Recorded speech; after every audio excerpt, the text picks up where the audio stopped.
Pag-usapan natin. Ano tayong dapat pag-usapan ba? Sinungaling ka. Hindi na ako naniniwala sa'yo. Tama na, sumusuwa na ako. Tama na! Carla, alam ko mahal mo pa rin ako. No. Carla, Ano ka ba? Bitiwan mo nga ako!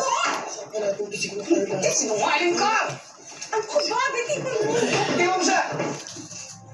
Huwag kang makikiram dito, ha? Ano? Hindi ko, ha? Ha? Huwag ka na, ha?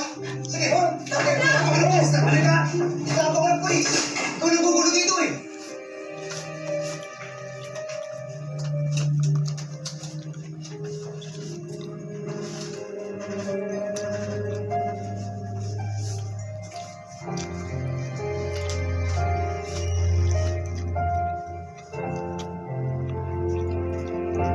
Susundan ni Jimmy dito. Safe na safe kayo dito. Yung landing dito, kaibigan mo, kaya guardyado ka.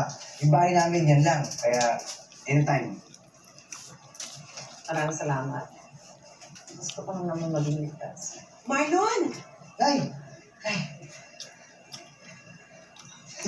Nay, si Tita Carla nga pala. Yung Maganda na mami to. ni Ana. Oh, ikaw pala si Carla? Ang ganda-ganda mo. At batang-bata pa. Eh, para na lang kayo magkapatid ni Ana, ha? Diba? naman. Alam mo, ang swerte-swerte ng anak ko kasi parang nagbigay siya ng magandang direksyon sa anak ko. At sa totoo lang, nagpapasalamat ako dahil ang dami-dami talagang nabago sa buhay ni Marlon.